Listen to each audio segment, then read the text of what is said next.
Radio Republik Indonesia atau RRI adalah jaringan radio dan televisi publik berskala nasional di Indonesia. Status RRI sebagai lembaga penyiaran publik ditegaskan melalui Peraturan Pemerintah Nomor 11 dan 12 Tahun 2005 yang merupakan penjabaran lebih lanjut dari Undang-Undang Nomor 32 Tahun 2002. RRI saat ini menjadi lembaga tersendiri dan tidak berada di bawah kementerian manapun. Pasal 14 Undang-Undang Nomor 32 Tahun 2002 menyatakan bahwa RRI adalah lembaga penyiaran yang berbentuk badan hukum yang didirikan oleh negara, bersifat independen, netral, tidak komersial, dan berfungsi memberikan layanan untuk kepentingan masyarakat. Peraturan Pemerintah Nomor 12 Tahun 2005 menetapkan bahwa tugas RRI adalah memberikan pelayanan informasi, pendidikan, dan hiburan yang sehat, kontrol dan perekat sosial, serta melestarikan budaya bangsa untuk kepentingan seluruh lapisan masyarakat melalui penyelenggaraan penyiaran radio yang menjangkau seluruh wilayah Negara Kesatuan Republik Indonesia. RRI menyelenggarakan siaran dalam maksimal 5 programa pada frekuensi AM dan FM, dan ketersediaan masing-masing programa bervariasi di setiap daerah. Pro 1, stasiun daerah yang melayani pendengar dewasa, tua, dan lansia tentang seputar berita, gelar bicara, informasi baik di dalam negeri maupun dari luar negeri, termasuk berita olahraga, oldies, classic country, easy listening, Nashville Sound, dan bluegrass. Genre ini dikenal sebagai RRI zaman dulu dengan beragam acara tumpah ruah dalam satu kanal yang melayani masyarakat luas, pendengar yang berusia 40-80 tahun. Pro 2, stasiun daerah yang melayani pendengar remaja dan anak muda di perkotaan, khususnya yang berusia 12-25 tahun. Konten siaran radio ini lebih banyak mengenai musik terkini dan gaya penyiar yang menyapa pendengar khas radio-radio swasta lainnya. Pro 4, radio ini menyajikan musik daerah, kebudayaan daerah, informasi terkini setiap jamnya, dan sebagian besar merupakan acara lokal daerah. Lalu apa saja yang ingin diketahui oleh RRI selaku saluran komunikasi untuk dapat berperan juga sebagai saluran komunikasi politik? Dengan case yang dikerucutkan, yaitu saluran komunikasi politik sebagai wadah mewujudkan pemilih cerdas menjelang pemilu 2024 melalui media audio dan elektronik. Perkenalkan, saya Ananta Satria Bagita SPT. Jabatan saya adalah JFT Perangkat Siaran Ahli Media RRI Tanjung Pinang, dan saya sebagai Ketua Tim Koordinator Siaran.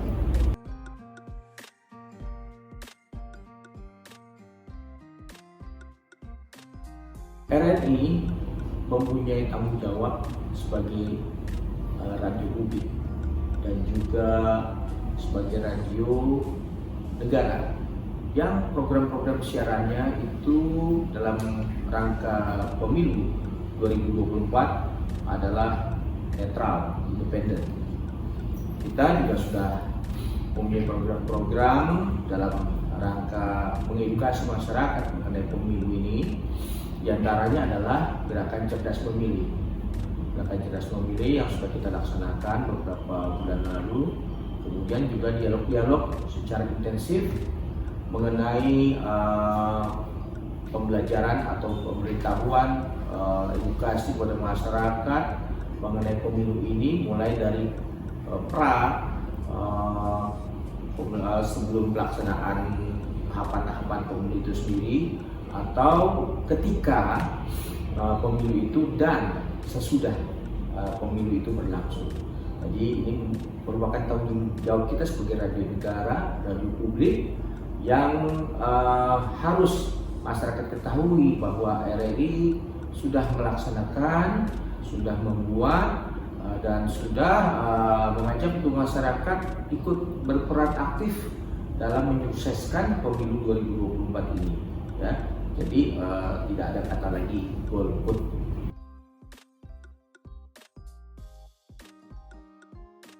Kami silakan, kami bisa diakses ya. Kita banyak program-program yang juga melibatkan publik, yaitu ada kita acara opini publik setiap pukul 7.30 sampai pukul 8, di mana di situ masyarakat bisa mengutarakan, bisa bertanya, kemudian juga bisa memberikan masukan apa saja kaitannya dengan yang ada di sekitar Tanjung Pinang khususnya dan Kepri berumumnya, termasuk diantaranya mengenai pemilu seperti itu. Jadi keterbukaan publik ini sudah kita laksanakan dan acara-acara itu banyak sekali ya, selain yang saya sebutkan tadi yang 27 sampai 28 itu. Kemudian juga ada mereka bisa mengakses kita lewat RRI Digital. Kita punya platform itu di Play Store, itu namanya aplikasi di RRI Digital, di mana seluruh RRI bisa didengarkan, bisa dilihat melalui RRI Net juga. Apa saja sih program-program RRI itu yang berkaitan dengan pemberdayaan edukasi kepada masyarakat atau berupa hiburan dan semuanya mengenai acara-acara yang bisa selain kita dengar juga kita lihat ya. Itu seperti saya sebutkan ada RRI Net. RRI Net itu adalah program-program RRI yang bisa juga kita lihat secara visual ya, tidak hanya secara audio tapi visual. Kita juga punya podcast, kita juga punya magazine program dan lain sebagainya.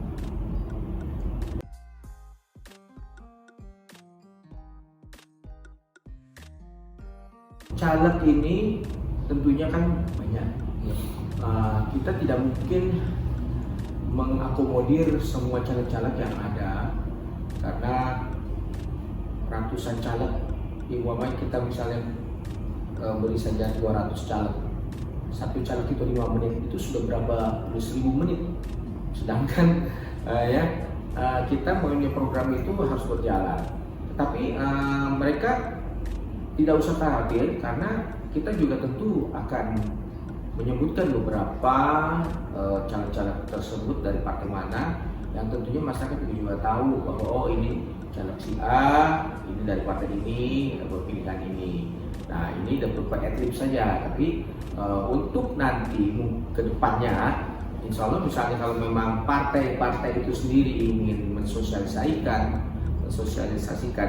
mereka punya program di RRI dalam rangka untuk kampanye pemilu ini, kita akan memberikan alokasi waktu yang tentunya seadil-adilnya antara partai satu dengan partai lainnya, seperti itu.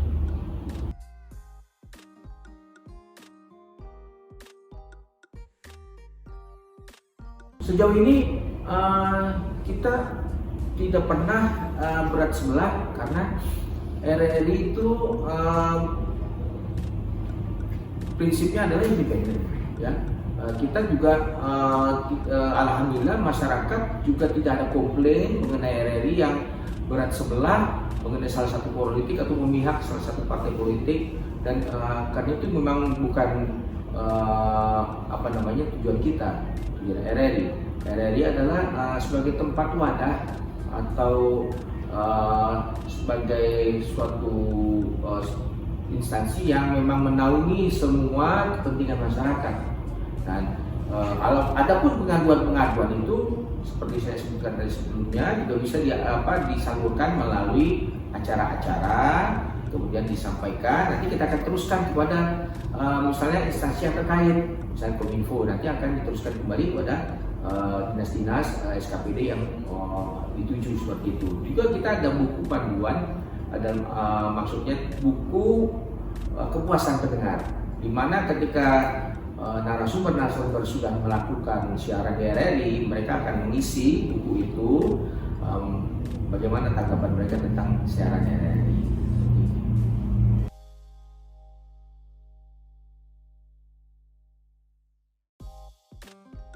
Itu yang saya sebutkan dari pertama, itu kita ada program namanya Gerakan Cerdas Memilih. Gerakan Cerdas Memilih itu kita sudah laksanakan 2 kali dalam tahun ini, yaitu yang langsung memang tujuannya itu untuk masyarakat, terutama para pemula, peserta pemula yang baru melaksanakan pemilu di tahun 2024 ini. Jadi sasaran itu sudah kita laksanakan, kegiatan tersebut sudah kita laksanakan. Tentunya kaula muda, terutama bagi mereka-mereka yang baru saja memilih di tahun 2024, juga kepada mereka-mereka yang sudah beberapa kali sadar bahwa perhelatan demokrasi ini adalah milik kita semua. Sebagai anak bangsa tentunya kita menjaga keutuhan NKRI ini, yaitu tidak saling sikut menyikut, tidak saling menjelekan satu dengan yang lain, atau istilahnya black campaign seperti itu. Melalui RRI inilah kita adakan gerakan cerdas memilih yang kita datangkan narasumber yang kompatibel dengan acara tersebut, misalnya dari Bawaslu, KPU, pengamat politik, pengamat mengenai pemilu dan sebagainya, dan juga melibatkan langsung pelajar dan mahasiswa dan masyarakat semuanya akan pentingnya kesadaran dalam berpolitik ini. Gerakan Cerdas Memilih. Untuk persiapan pemilu 2024, kalau kita lihat dari segi pemilih kita di Kota Tanjung Pinang berjumlah 167.076, di mana 51%-nya adalah perempuan. Ini sangat luar biasa sekali, dan ini kita harapkan juga nantinya partisipasi perempuan juga meningkat dari pemilu sebelumnya. Begitu juga kalau kita lihat dari segi penyelenggara, kalau kita lihat di sekarang ini anggota KPU Kota Tanjung Pinang berjumlah 5 orang, 60% adalah perempuan. Wah, kita akan berikan aplaus dulu untuk Kota Tanjung Pinang. Berarti 5 orang jumlah komisionernya, 3 orang? 3 orang perempuan. Luar biasa.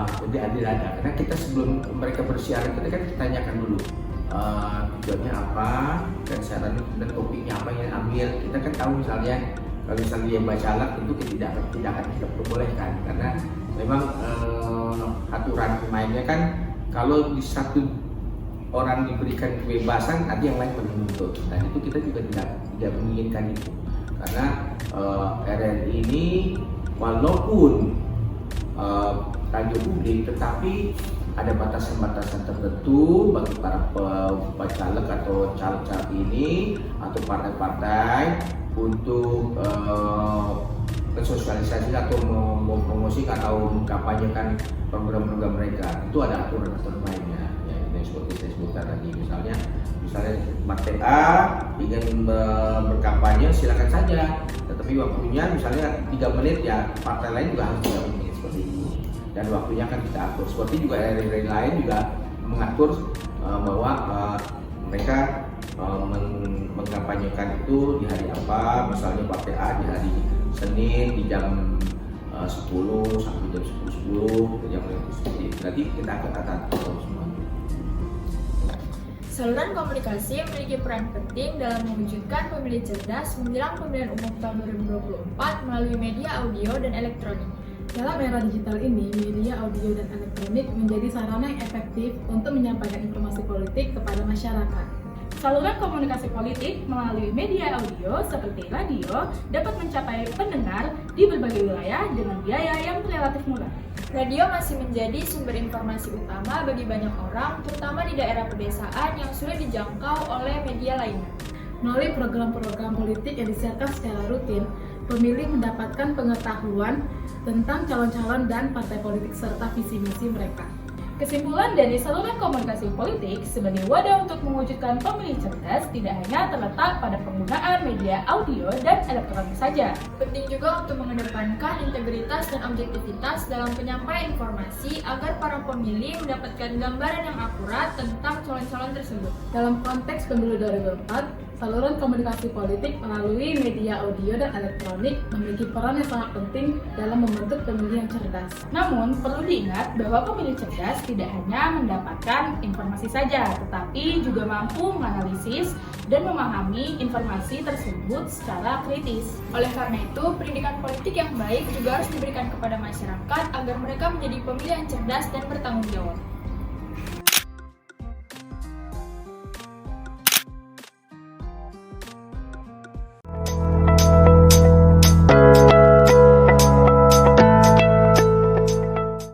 Semarak kampanye sudah mulai terasa di setiap lapisan perpolitikan. baik di tingkat pusat maupun provinsi.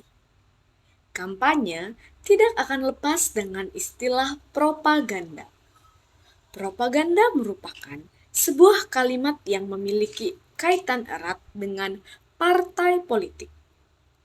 Pertanyaan itu membawa kami untuk mengetahui apa yang dimaksud dengan propaganda itu dan apa pandangan partai politik mengenai propaganda. Dalam berpropaganda yang dilakukan oleh Partai Amanat Nasional hanya dilakukan kepada masyarakat yang menunjukkan sifat positif untuk mempengaruhi seperti menyampaikan program-program partai, apa yang menjadi maksud dan tujuan dari partai tersebut, agar masyarakat tertarik dengan partai tersebut. Menurut Pak Saroni selaku Ketua DPD Partai Amanat Nasional Tanjung Pinang, propaganda politik dan partai politik harus memiliki hubungan yang positif. Dalam arti berpropaganda positif dengan cara yang elegan dan memiliki etika yang santun. Adapun strategi yang dilakukan oleh Partai Amanat Nasional dalam berpropaganda, bagaimana bisa mengambil hati masyarakat agar dapat memilih PAN dengan memberikan metode serta aturan kepada kader-kader. Sebelum turun ke masyarakat, caleg-caleg yang turun dari Partai PAN sudah dibekali oleh propaganda yang positif. Jika terdapat pengaduan dari masyarakat mengenai propaganda negatif yang dilakukan oleh caleg-caleg dari PAN, akan ditindaklanjuti oleh pihak partai. Pada intinya, semuanya harus dilakukan untuk kebaikan masyarakat. Dan utama dari partai politik adalah mengambil kekuasaan di negara ini. Dalam berpolitik, harus berpropaganda agar orang lain terpengaruh dengan cara mengambil hati mereka dalam artian berpropaganda yang positif. Kemudian, apa sih tanggapan Partai Hanura mengenai propaganda dalam berkampanye? Saat berdiskusi bersama Pak Beri, selaku Sekretaris Dewan Pimpinan Cabang Hanura Kota Tanjung Pinang, memiliki pandangan propaganda dari partainya tersendiri. Menurut Partai Hanura, propaganda dalam kampanye sejalan dengan pandangan umum partai politik lainnya. Menurutnya, propaganda adalah cara untuk menyebarkan isu, ide, dan opini guna mempengaruhi pola pikir masyarakat dan mengarahkannya pada suatu kelompok atau tujuan tertentu. Propaganda tidak hanya terbatas pada partai politik, melainkan juga dapat digunakan dalam berbagai konteks untuk menyampaikan informasi dan mempengaruhi opini masyarakat. Pak Beri mengakui bahwa setiap partai politik memiliki agenda sosialisasi dan propaganda untuk meraih simpati masyarakat. Adapun strategi yang dilakukan oleh Partai Hanura dalam kampanye bahwa partainya berusaha membangun opini publik yang positif, menolak money politik, dan mendorong kader-kader Hanura untuk tidak mengorbankan harta, keluarga, atau pekerjaan demi kepentingan politik, dan menekankan bahwa calon-calon legislatif dari Hanura harus berkomitmen untuk melayani masyarakat. Dengan demikian, pandangan Hanura mengenai propaganda dalam kampanye politik mencerminkan upaya untuk menyampaikan pesan positif, membangun opini publik yang baik, dan mematuhi aturan-aturan yang berlaku selama proses pemilu.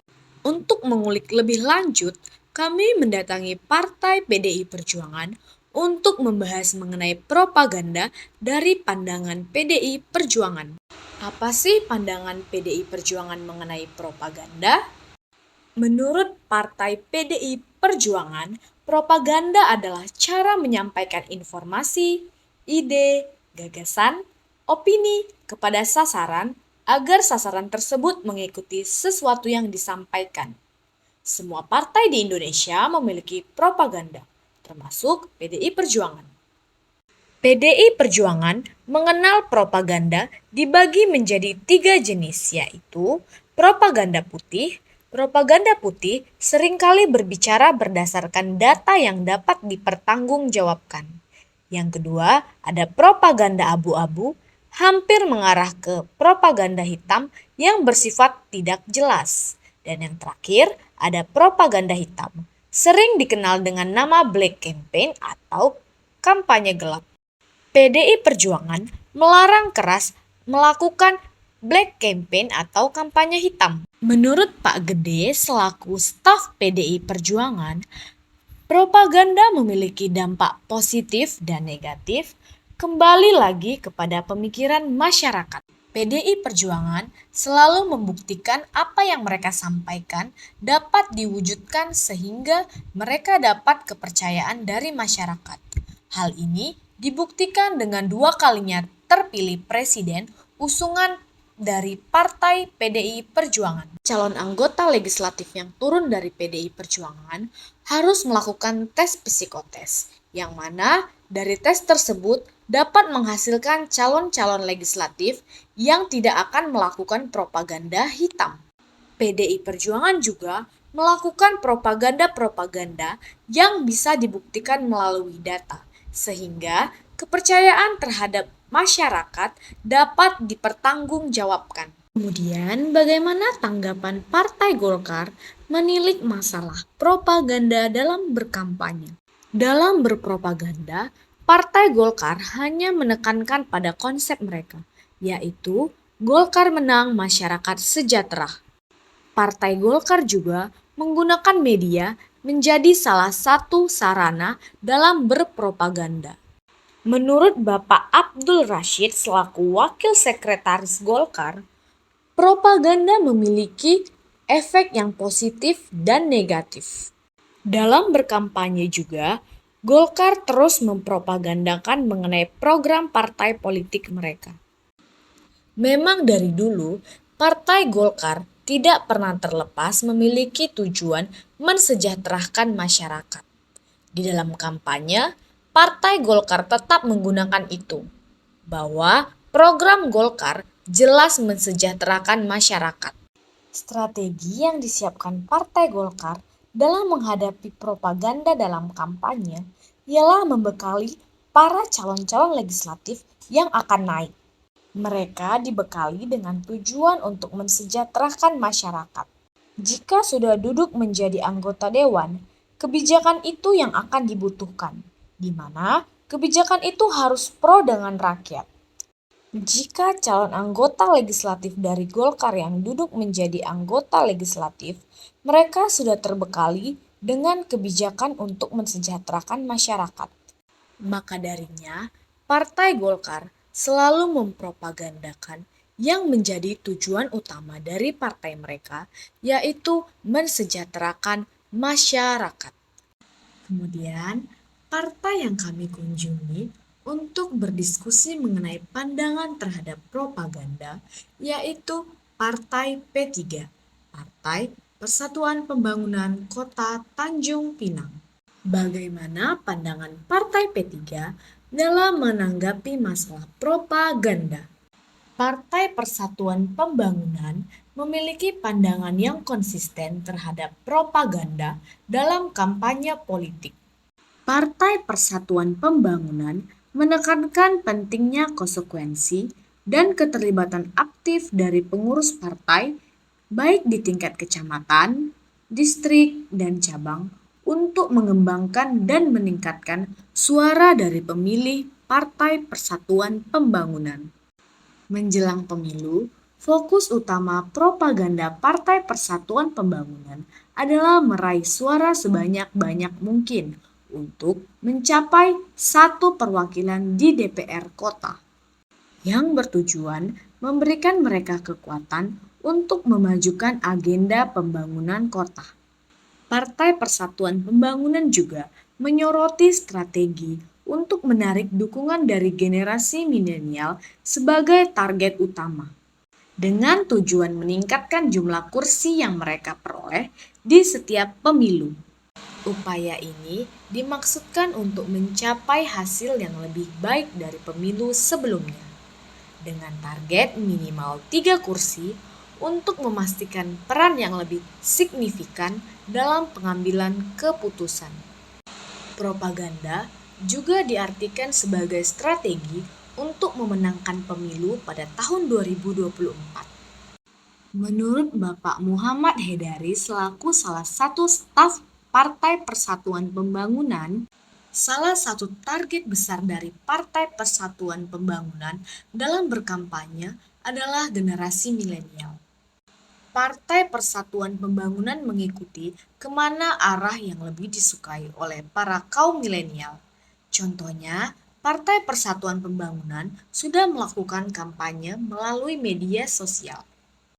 Calon legislatif yang turun dari Partai Persatuan Pembangunan sudah dibekali oleh persiapan agar tidak melakukan kesalahan dalam berkampanye.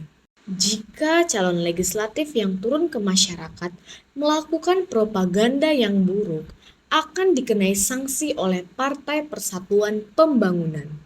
Sejauh ini, belum adanya laporan yang diterima oleh Partai Persatuan Pembangunan mengenai etika buruk yang dilakukan oleh calon legislatif dari partai ini.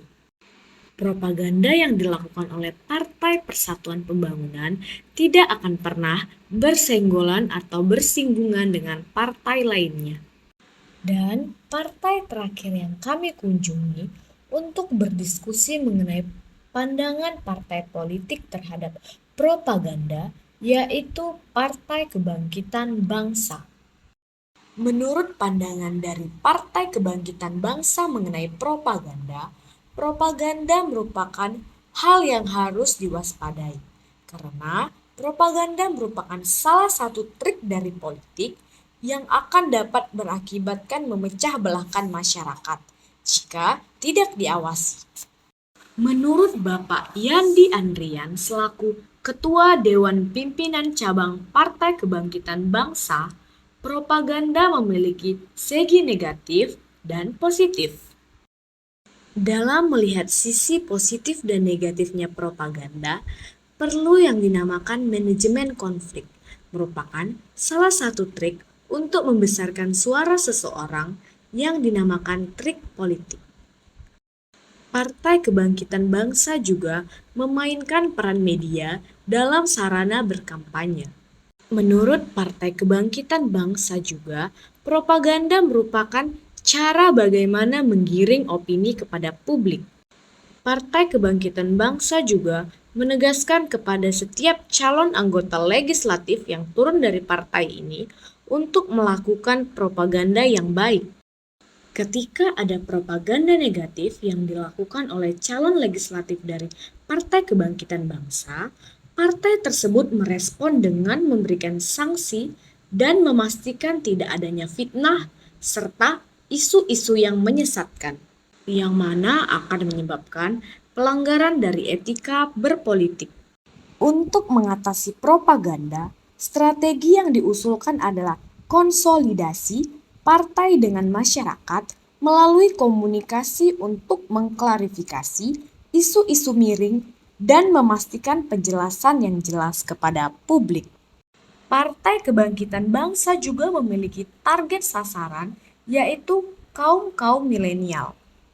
Dengan banyaknya jumlah milenial, menggerakkan Partai Kebangkitan Bangsa melakukan propaganda-propaganda melalui media sosial, di mana media sosial merupakan tempat bersatunya atau berkumpulnya komunitas-komunitas muda. Dengan tingginya angka milenial tersebut, menggerakkan Partai Kebangkitan Bangsa untuk selalu konsisten melakukan propaganda yang baik karena generasi milenial sekarang lebih pintar dan bijak dalam menanggapi persoalan propaganda. Maka dari itu, bisa kami simpulkan bahwa pandangan partai politik terhadap propaganda yaitu bagaimana cara menggiring opini, isu kepada masyarakat agar masyarakat mengetahui apa itu partai politik. Dan masing-masing partai politik memiliki target dan tujuan yang sama, yaitu untuk mendapatkan kekuasaan. Kekuasaan yang didapatkan harus dilakukan dengan cara berpropaganda yang baik.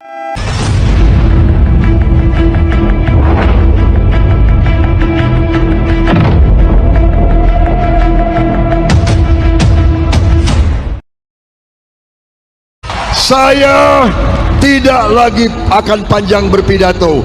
Saya hanya menyampaikan seluruh jiwa raga kami untuk rakyat Indonesia. Luar biasa. Kalau kamu mengikuti proses pengajuan kandidat kepala daerah di Pilkada 2020, kamu mungkin menyadari ini. Ahmad Purnomo dan Ahyar Nasution, politikus senior sekaligus petahana pimpinan daerah, gagal mendapat rekomendasi partainya sendiri, PDI Perjuangan. Keduanya disingkirkan dua anak muda, Gibran dan Bobi, yang baru saja nyemplung ke dunia politik, minim pengalaman jabatan publik. Meski begitu, mereka adalah anggota keluarga-keluarga dari orang paling berkuasa di negeri ini, Presiden Jokowi. Dejavu? Yap, anak seorang politikus ikut jadi politikus bukan barang baru di Indonesia. Lihat saja keluarga 3 presiden sebelum Jokowi ini.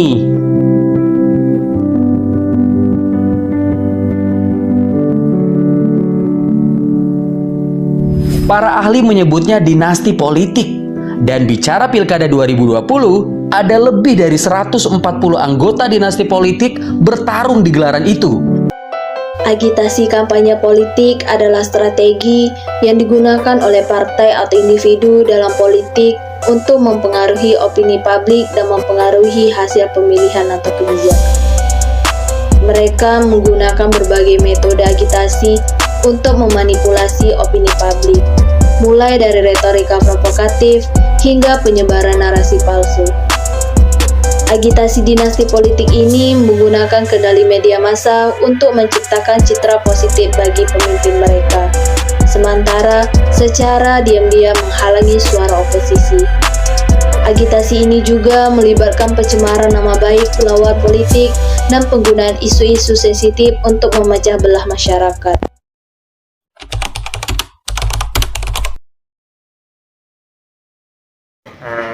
Menurut saya pastinya merubah persepsi seseorang, karena bahwa saya tahu kalau saya dinasti politik itu pasti punya kepentingan pribadi, terutama di dalam partai politik. Kita tahu bahwanya dinasti politik itu tidak baik, apalagi untuk memilih pemimpin-pemimpin di daerah lain. Bagi saya dinasti politik ini tidak terlalu berpengaruh bagi saya dalam memilih kepala daerah, dikarenakan itu semua tergantung persepsi tiap-tiap masyarakat dan pemahamannya mengenai politik dinasti, sehingga itu sangat tidak berpengaruh besar bagi saya. Kalau saya memilih dinasti politik tadi, maka pemikiran dan ide-ide mengenai kebijakan wewenang itu akan semakin sedikit. Sebuah kampanye agitasi yang memanfaatkan dinasti dapat menjadi strategi yang kontroversial. Dalam situasi ini, keluarga yang berkuasa mungkin menggunakan pengaruh dan hubungan pribadi untuk mempromosikan agenda politik mereka. Meskipun dapat menciptakan dukungan yang kuat, pendekatan ini seringkali menuai kritik karena dianggap sebagai bentuk nepotisme. Selain itu, kami juga mewawancarai salah satu dosen Stisipol Raja Haji Tanjung Pinang sebagai pengamat politik, yaitu Bapak Rendra Setia Dirharja SOS MIP, mengenai kampanye agitasi yang melibatkan dinasti politik dan tanggapan beliau terhadap jawaban-jawaban dari Gen Z.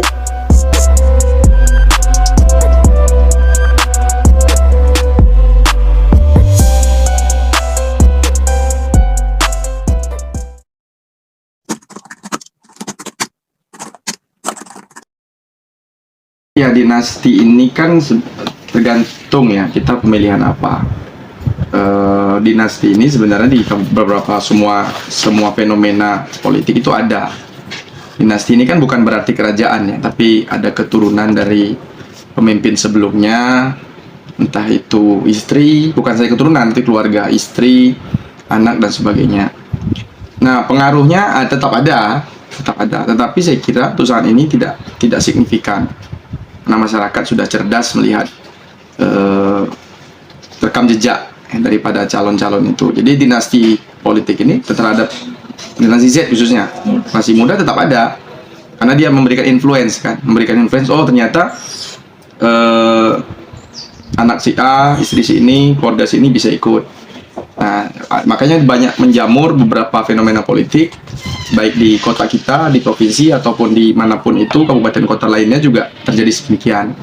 Tapi kalau untuk pemilih jadi ada hal positif juga yang terjadi. Nah, jadi generasi milenial sekarang ingin masuk ke politik atau generasi muda yang masuk ke politik, dia justru menjadi challenge. Nah, jadi bisa katakanlah seorang generasi muda yang bukan berasal dari keluarga dinasti atau ada lingkaran dinasti, misalnya dia tidak punya keluarga dari pejabat atau kepala daerah atau kepala negara atau siapapun itu, dia jadi challenge untuk bisa, oh saya juga mau bersaing dong, kayak gitu. Nah, bukan hanya orang yang di circle kekuasaan aja yang mau bersaing, tapi saya juga dari orang biasa mau bersaing. Itu pengaruh positifnya tetap ada. Nah, itu jadi ibaratnya pertarungannya menjadi semakin kompleks. Nah, jadi itu untuk membuktikan apakah dinasti politik itu tetap bisa berpengaruh, ya tetap berpengaruh. Cuman tidak signifikan untuk dalam pemilih, seperti itu.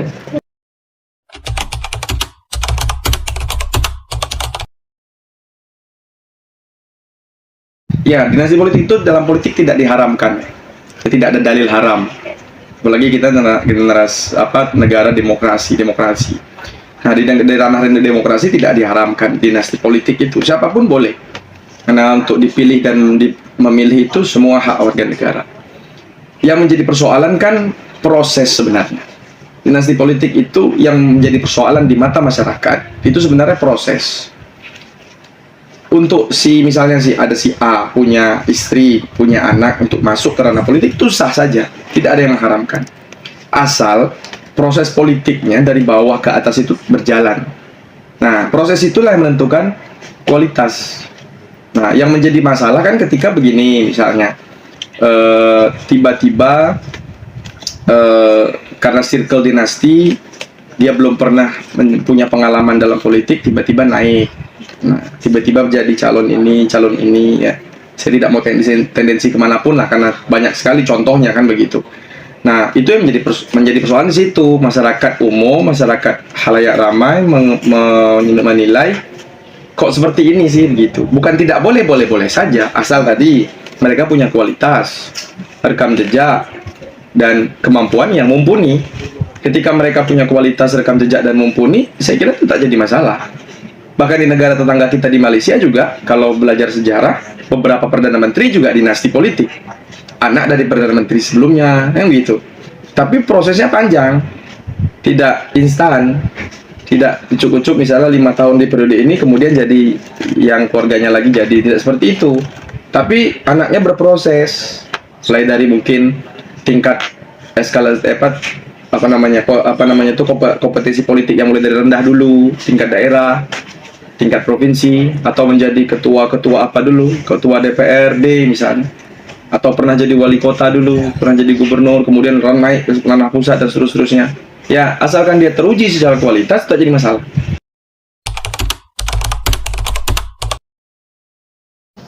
Kenapa orang berpengaruh kampanye agitasi itu menjadi salah? Karena ada fenomena yang salah tadi. Kalau kita runut dari awal bicara saya, memang muaranya ke situ tadi.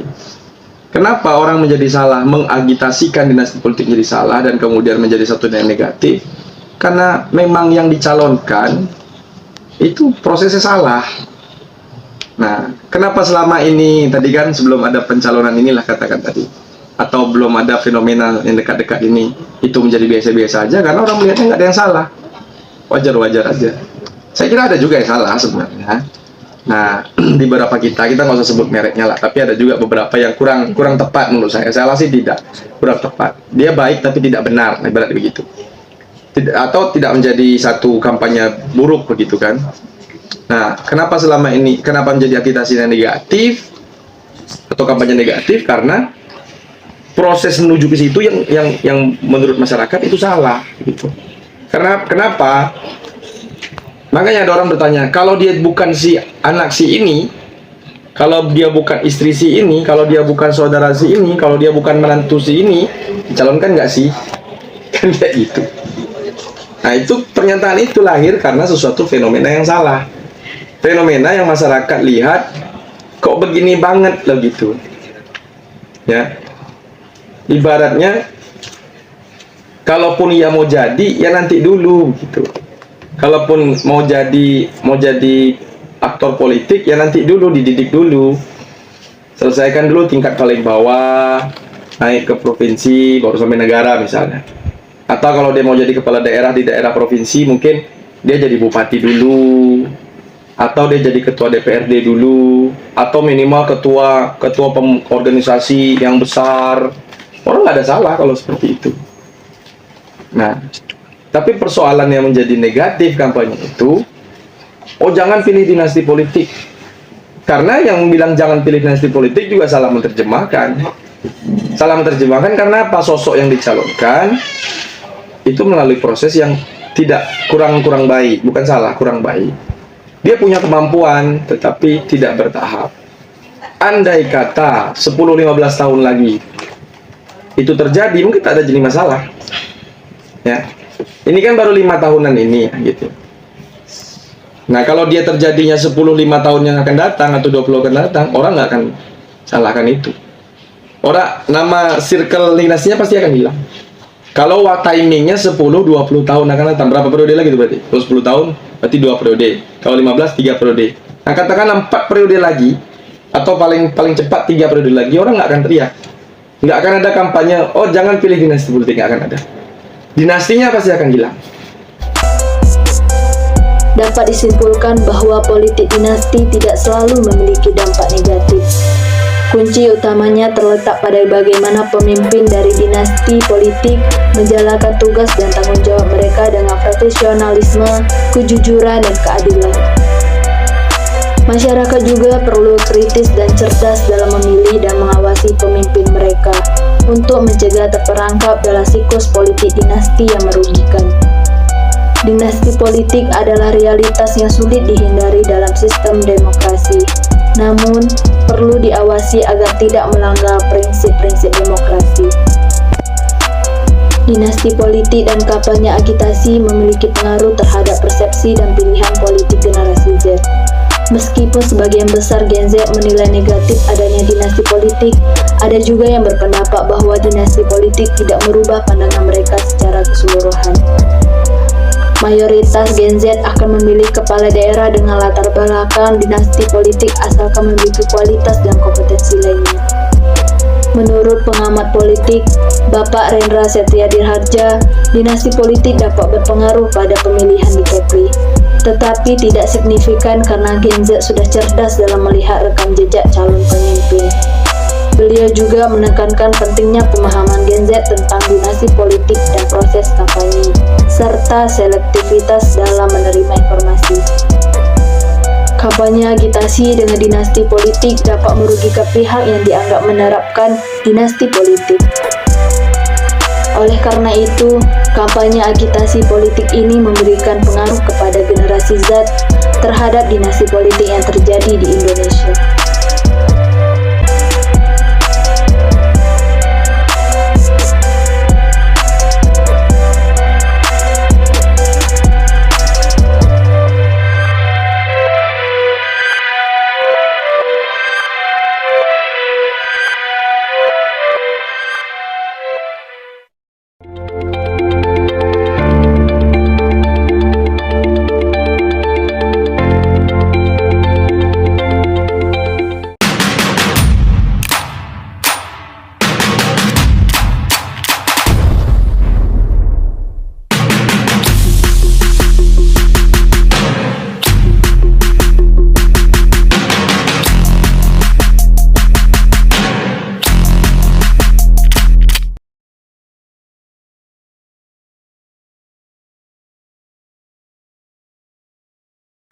Saat ini kami sedang berada di media ulasan untuk mewawancarai salah satu perwakilan dari media ulasan.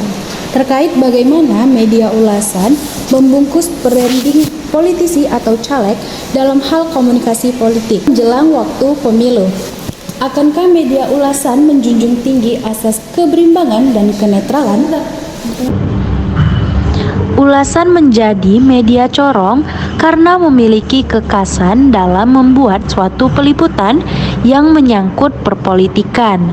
Media ulasan ingin menjadi fasilitator utama pemberitaan dengan mengemas berita yang tajam dan dibutuhkan masyarakat. Ulasan berusaha menciptakan berita yang independen, Misalnya saat memberitakan pelanggaran yang dilakukan partai politik. Ulasan pasti mengkonfirmasi kepada partai yang bersangkutan dan pihak-pihak lain seperti Bawaslu ataupun KPU. Media ulasan mengedepankan asas keberimbangan dengan penyajian informasi yang dilakukan ulasan dengan tidak berpihak kepada salah satu partai politik atau politisi. Namun, media ulasan menggiring opini yang baik dengan tidak menjatuhkan orang lain. Ulasan terbuka terhadap semua bentuk kerjasama dalam mengemas branding seseorang dengan memanfaatkan konten medsos seperti Facebook, TikTok, IG, dan memanfaatkan konten rubrikasi yang ada di media online. Ulasan juga menyiapkan beberapa program yang mengangkat tokoh sebagai lab service-nya, karena di sini ulasan berperan dalam menjual jasa.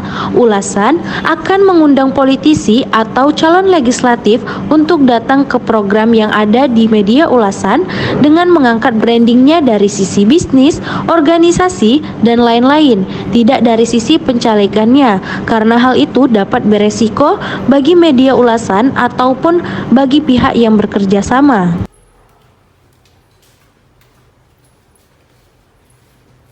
Jadi, kesimpulan yang dapat kami ambil melalui wawancara kami dengan salah satu perwakilan dari media ulasan ialah ulasan membrandingkan diri sebagai media corong, artinya mereka sendiri punya kekhasan dalam meliput perpolitikan. Media ulasan menjadi fasilitator utama terkait berita-berita perkembangan politik melalui program-program yang dikemas seperti dialog siasat yang membahas isu politik, politik kekinian, serta politik lokal. Media ulasan sendiri juga turut berkolaborasi dengan pemerintah maupun partai politik dalam menyalurkan pesan-pesan politik menjelang pemilu, tapi dengan tetap menggunakan asas keberimbangan dan asas yang independen. Media ulasan membungkus branding politisi atau caleg dengan tidak memojokkan salah satu isu, tetapi dengan mengkonfirmasi secara dua arah agar berita yang disampaikan tidak berat sebelah. Pandangan media ulasan tentang adanya isu media yang condong terhadap salah satu partai politik ialah tidak menyangkal hal tersebut, karena hal tersebut merupakan hal lumrah apalagi untuk media-media swasta. Namun, media ulasan tidak membenarkan kegiatan tersebut. Media ulasan sendiri mengemas pesan-pesan politik tersebut secara rapi dan halus agar tetap netral dalam pemberitaannya. Baik, di sini saya berada di P3 atau disebut dengan Partai Persatuan Pembangunan. Di sini saya akan mewawancarai perwakilan dari P3. Saya di sini akan membahas tentang bagaimana Partai Persatuan Pembangunan ini dan calon legislatif di Partai P3 ini memanfaatkan media dalam menyampaikan komunikasi politiknya. Peran media sangat berpengaruh bagi Partai P3. Media membantu partai dan caleg dari P3 untuk menyampaikan komunikasi politik kepada masyarakat.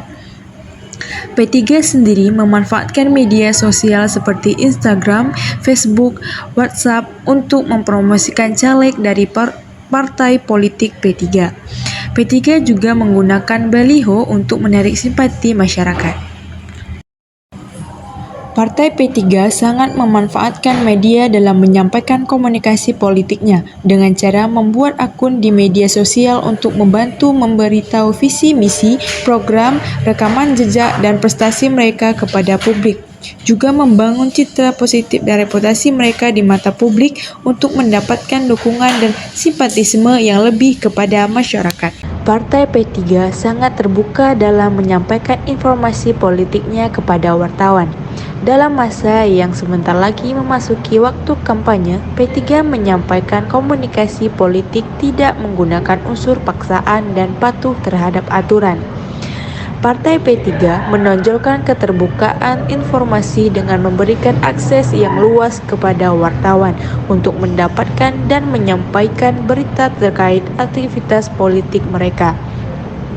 Mereka berkomitmen untuk transparan dalam menyediakan informasi yang relevan kepada masyarakat dan menciptakan suasana yang terbuka. Baik, kami berada di kantor Partai Amanat Nasional. Kami berada di sini ingin mewawancarai salah satu anggota Partai Amanat Nasional mengenai pentingnya media dan sarana komunikasi, serta pemanfaatan media komunikasi dalam berpolitiknya. Aturan membolehkan kita menggunakan media. Aturan membolehkan kita menggunakan media. Kami melakukan wawancara kepada salah satu perwakilan Partai Amanat Nasional dan mendapatkan kesimpulan, menjelang pemilu 2024 yang akan datang, digelar serentak di seluruh Indonesia, Partai Amanat Nasional dan para calon legislatif mereka memanfaatkan media dalam mempromosikan diri mereka dan menyampaikan komunikasi politiknya. Partai Amanat Nasional saat ini memanfaatkan media elektronik dalam mempromosikan dirinya dan juga dalam berkampanye. Media elektronik yang digunakan oleh para calon legislatif ini adalah Facebook, Twitter, TikTok, dan juga Instagram.